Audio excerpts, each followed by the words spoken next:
Hello, y'all. I have one message, and that message is to stop making excuses. Stop making excuses. I'm going to be reading a couple of verses from Exodus chapter 3. Let me put my notes over here. Exodus chapter 3. I'm going to read verse 9 and 10. And then I'm going to go over to Exodus chapter 4, verses 10 through 17 if you want to follow along. So Exodus chapter 3, verse 9 and 10. It reads, "Now this is when God is calling Moses to do a work." We'll see what it is. Exodus 3, verse 9 reads, "Now therefore, behold, the cry of the children of Israel is come unto me. And I have also seen the oppression wherewith the Egyptians oppressed them."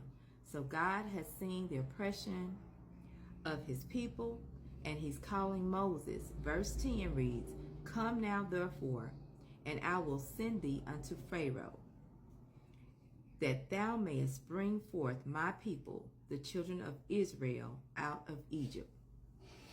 God has called Moses.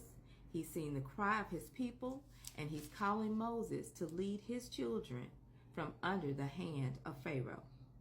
So we're going over to the book of Exodus chapter 4, beginning with verse 10. Now, how does this apply to us?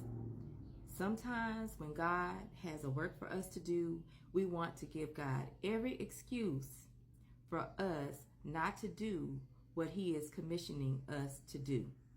I'm going to read Exodus 4 and 10 on how Moses feels as though he is inadequate, which some of us, we feel we are inadequate to do what God has called us to do. But just remember, stop making excuses. Verse 10 reads, "And Moses said unto the Lord, O my Lord, I am not eloquent. I don't speak well. I don't speak with good speech. Neither heretofore, nor since thou hast spoken unto thy servant, but I am slow of speech and of a slow tongue." And the Lord said unto him, "Who hath made man's mouth? Or who maketh the dumb, or deaf, or the seeing, or the blind? Have not I the Lord?" So the Lord is questioning Moses. You know, we give all these excuses, but God made us. He know what he made. Verse 12, "Now therefore go, and I will be with thy mouth, and teach thee what thou shalt say." In spite of Moses not thinking he was adequate enough to do what God has called him to do, God still tells him, go, still go. And he said, "O my Lord, send, I pray thee, by the hand of him whom thou wilt send." So the Lord is letting him know, you need to go. I will send your help. So in verse 14, the Lord is appointing Aaron to assist him. And it reads, verse 14, "And the anger of the Lord was kindled against Moses. And he said, Is not Aaron the Levite thy brother? I know that he can speak well. And also, behold, he cometh forth to meet thee. And when he seeth thee, he will be glad in his heart." So the Lord is already going to prepare Aaron's heart to be of some assistance to Moses. So no matter what it is we think we don't have, or how we feel we are inadequate, that is not an excuse not to do what God has called us to do. Verse 15, just 3 more verses, and we'll sum this up. "And thou shalt speak unto him, and put words in his mouth." So Moses is going to relay what God tells him to Aaron.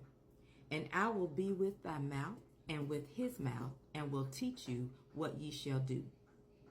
And he shall be thy spokesman unto the people. And he shall be even he shall be to thee instead of a mouth. and thou shalt be to him instead of God. Meaning he's going to be translating or just telling Aaron what God has said. And because Aaron is eloquent in speech, then he will do the speaking. And thou shalt take this rod in thine hand, wherewith thou shalt do signs. So the message is simply, stop making excuses. Whatever it is God calls us to do, he has already prepared the way on how to do it. Our job is to be willing and obedient to do the work that he's already prepared for us to do. So until next time, watch as well as pray, be encouraged, and let's press on in the Lord.